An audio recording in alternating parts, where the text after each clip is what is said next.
विधान परिषदेसाठी ठाकरेंच्या शिवसेनेकडून अंबादास दानवे उमेदवार आहेत। अगदी काही वेळापूर्वीच आदित्य ठाकरे यांनी या संदर्भातली माहिती दिलेली आहे। ते आयुक्तांना भेटून आले आणि त्यानंतर माध्यमांशी बोलताना त्यांनी सांगितलंय स्वतः उद्धव ठाकरेंनी या संदर्भातला निर्णय घेतलेला आहे। त्यामुळे उद्धव ठाकरे विधान परिषदेच्या निवडणुकीसाठी आपली उमेदवारी देणार का याबद्दल या प्रश्नाला आता पूर्णविराम मिळालेला आहे। अंबादास दानवे हे महाविकास आघाडीचे उमेदवार असतील। ठाकरेंच्या शिवसेनेकडून उद्धव ठाकरे यांनी निवडणूक लढवावी अशी महाविकास आघाडीतल्या घटक पक्षांचा आग्रह होता, इच्छा होती। मात्र उद्धव ठाकरे यांनी स्वतःच अंबादास दानवे यांच्या नावावरती शिक्कामोर्तब केलेला आहे। आदित्य ठाकरे यांनी अगदी काही वेळापूर्वी याची माहिती दिली आहे।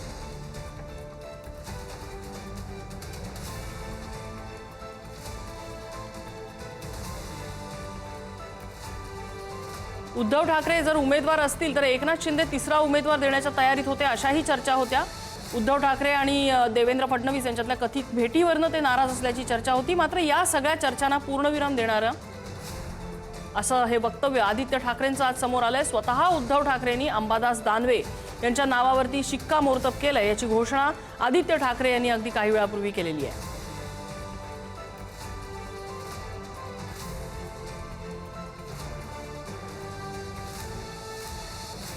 विधान परिषदेची उमेदवारी अर्ज आता लवकरच ठाकरेंच्या शिवसेनेकडून भरला जाईल। अंबादास दानवे आता त्यांना उमेदवारी जाहीर झालेली आहे। अंबादास दानवे यांच्या नावावरती स्वतः उद्धव ठाकरेंनी शिक्कामोर्तब केलेला आहे। अंबादास दानवे आता उमेदवारी अर्ज कधी भरतात ते आपल्याला पाहावं लागेल।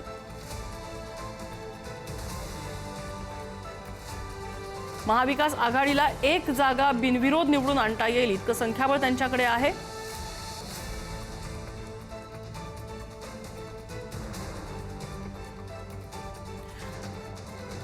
आणि अंबादास दानवे यांचं नाव उद्धव ठाकरे यांनी स्वतः फायनलाइज केलेलं आहे। आदित्य ठाकरेंनी त्याची घोषणा केली आहे। मात्र या सगळ्यात महाविकास आघाडीतले जे घटक पक्ष आहेत म्हणजेच काँग्रेस आणि राष्ट्रवादी शरद पवार पक्ष या दोन पक्षांकडून अंबादास दानवे यांच्या नावाला पाठिंबा आहे का हे अद्याप कळू शकलेलं नाहीये। कारण हे दोन्ही पक्ष उद्धव ठाकरे यांच्या उमेदवारीसाठी आग्रह धरत होते। उद्धव ठाकरेंनी ही निवडणूक लढवावी असं त्यांचं म्हणणं होतं। मात्र स्वतः उद्धव ठाकरे पुन्हा एकदा निवडणूक लढण्यासाठी फारसे उत्सुक नव्हते। त्यांना आग्रह करण्यात येत होता महाविकास आघाडीतल्या घटक पक्षांकडनं। मात्र अखेरीस त्यांनी आपला निर्णय घेतलेला आहे। त्यांनी शिवसेना उद्धव ठाकरे पक्षाकडून अंबादास दानवे यांचं नाव अंतिम ठरवलेलं आहे। त्यांचं नाव त्यांनी जाहीर केलेलं आहे।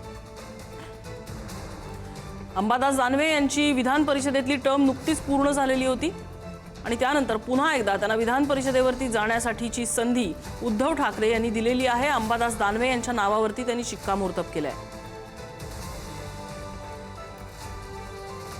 आता महाविकास आघाडीमधले इतर घटक पक्ष याबाबतीत काय निर्णय घेतात, ही निवडणूक बिनविरोध होते का हे या सगळ्यामध्ये पाहावं लागेल।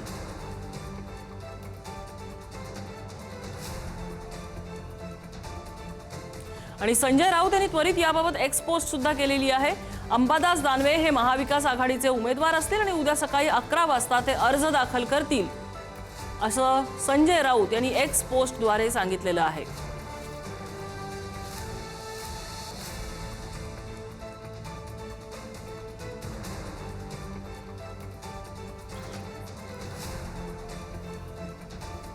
शिल्पा नरवणे आमची प्रतिनिधी आपल्या सोबत आहेत। शिल्पा, नेमकं काय घोषणा घडलेली आणि महत्त्वाचं म्हणजे महाविकास आघाडीतून याच्यावरती काही प्रतिक्रिया आल्यात का?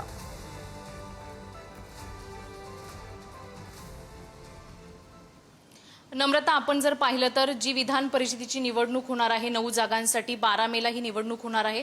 मात्र यामध्ये महाविकास आघाडीचा उमेदवार कोण असेल अशी चर्चा सुरू होती। त्यात शिवसेनेमध्ये रस्सीखेच सुरू असल्याचं पाहायला मिळत होतं। सुषमा अंधारे यांचं नाव देखील आघाडीवर होतं, त्याचबरोबर इतर जे नेते आहेत त्यांची देखील नावं आघाडीवर होती। मात्र शेवटपर्यंत उद्धव ठाकरे यांच्या नावाला महाविकास आघाडीमध्ये अनेक नेते आग्रही असल्याचं पाहायला मिळत होतं। मात्र उद्धव ठाकरे ही निवडणूक लढवणार की नाही हा प्रश्न सर्वांसमोरच होता। कारण अगदी शेवटपर्यंत उद्धव ठाकरे यांनी यांनी आपली उमेदवारीचं कोणतंही नाव हे घोषित केलं नव्हतं. मात्र आता अगदी काही वेळापूर्वी आदित्य ठाकरे हे मुंबई महानगरपालिकेमध्ये आयुक्तांच्या भेटीला आले होते. त्यावेळी चर्चा झाली आणि आदित्य ठाकरे यांनी प्रसार माध्यमांशी संवाद साधत असताना विधान परिषदेचे उमेदवार कोण असतील महाविकास आघाडीचे, तर त्यावेळी अंबादास दानवे हेच त्या पदाचे दावेदार असतील आणि उद्धव ठाकरेंनी तसं जाहीर देखील केलेलं आहे. तसं त्यांनी नाव देखील घोषित केलं असल्याचं आदित्य ठाकरे यांनी सांगितलं. आपण जर पाहिलं तर महाविकास आघाडीमधून कोण उमेदवार दिला जाईल याकडे संपूर्ण महाराष्ट्राचं लक्ष लागलं होतं. मात्र शिल्पा, मी थोडंसं थांबवते. काँग्रेसचे नेते सचिन सावंत आपल्यासोबत आहेत. सचिन सावंतजी, अंबादास दानवे यांच्या नावाची आत्ताच आदित्य ठाकरेंनी घोषणा केली. काँग्रेसकडनं उद्धव ठाकरेंच्या नावाला आग्रह होता. अंबादास दानवेंचं नाव काँग्रेसला मान्य असेल का? नाही, या संदर्भामध्ये हर्षवर्धन सपकाळजी तिकडे गेले होते. उद्धवजींची त्यांच्याशी चर्चा झालेली आहे आणि त्यांच्याशी चर्चा मला वाटतं अपेक्षितच होती. त्यामुळे या संदर्भामध्ये आताच त्यांनी माहिती दिलेली आहे. महाविकास आघाडी एकत्रितपणे या संदर्भामध्ये भूमिका घेऊन पुढची पावलं उचलली.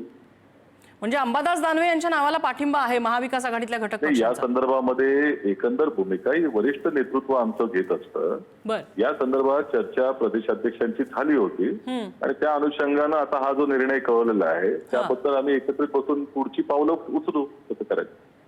सचिन सावंतजी, धन्यवाद आपल्या प्रतिक्रियेबद्दल. तर आता प्रदेशाध्यक्षांसोबत पुढची पावलं काय उचलायची असा निर्णय घेऊ असं काँग्रेसचे प्रवक्ते सचिन सावंत यांनी सांगितलेलं आहे. पुन्हा एकदा शिल्पाकडे जाऊया. शिल्पा, तुझं म्हणणं तुझा मुद्दा पूर्ण कर. नम्रता, आपण जर पाहिलं तर शिवसेनेमध्ये रस्सीखेच महाविकास आघाडीमध्ये आपल्याला पाहायला मिळत होती. त्यामध्ये शिवसेना पक्षामध्ये देखील ही रस्सीखेच सुरूच होती. मात्र अगदी शेवटी हे अंबादास दानवे यांचं नाव जाहीर करण्यात आलेलं आहे.